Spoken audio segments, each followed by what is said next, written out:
আসসালামু আলাইকুম। ইনফো টেলিভিশনে আপনাদের সকলকে স্বাগতম। খবর পড়ছি আমি পিয়ারানি। আওয়ামী লীগের নাশকতা ঠেকাতে ঢাকা ময়মনসিংহ মহাসড়কে বিএনপির অবস্থান বিক্ষোভ মিছিল। 10ই নভেম্বর আওয়ামী লীগের ডাকা কর্মসূচি প্রতিবাদে ঢাকা ময়মনসিংহ মহাসড়কের টঙ্গীতে অবস্থান নিয়ে বিক্ষোভ করছেন টঙ্গী থানা বিএনপি এবং এর অঙ্গ ও সহযোগী সংগঠনের নেতাকর্মীরা। টঙ্গীর বিভিন্ন এলাকা ঘুরে বিস্তারিত জানাচ্ছে আমাদের স্টাফ রিপোর্টার শাহজালাল দেওয়ান। আওয়ামী লীগের ডাকা কর্মসূচির প্রতিবাদে ঢাকা ময়মনসিংহ মহাসড়কের টঙ্গীতে অবস্থান নিয়ে বিক্ষোভ করেছে টঙ্গী থানা বিএনপি এবং এর অঙ্গ ও সহযোগী সংগঠনের নেতৃবৃন্দ।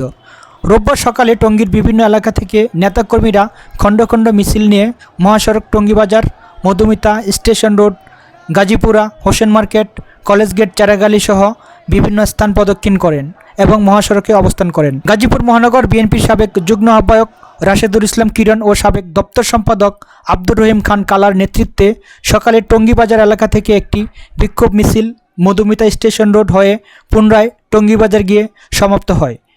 এ সময় মিছিলে উপস্থিত ছিলেন গাজীপুর মহানগর যুবদলের যুগ্ম আহ্বায়ক মশিউর রহমান, টঙ্গী পূর্ব থানা যুবদলের সদস্য সচিব নাজমুল হাসান মণ্ডল সহ থানা এবং প্রতিটি ওয়ার্ডের বিএনপি এবং সহযোগী সংগঠনের নেতৃবৃন্দ।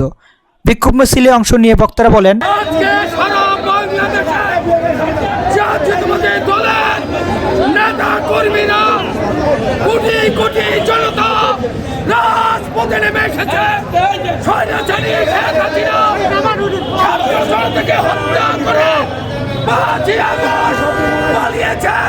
এবং তার দোসররাও পালিয়েছেন।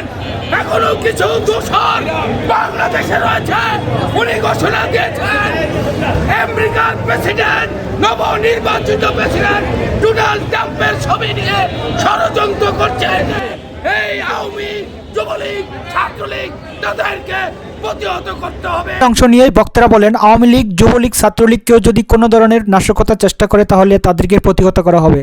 আমরা দিনভর মহাসড়কে পাড়া মহল্লা প্রতিটি ওয়ার্ডে নাশকতার প্রতিহত করার জন্য পাহারা দিয়ে যাব। টঙ্গী থেকে মোহাম্মদ শাহজালাল দেওয়ান, ইনফো টেলিভিশন।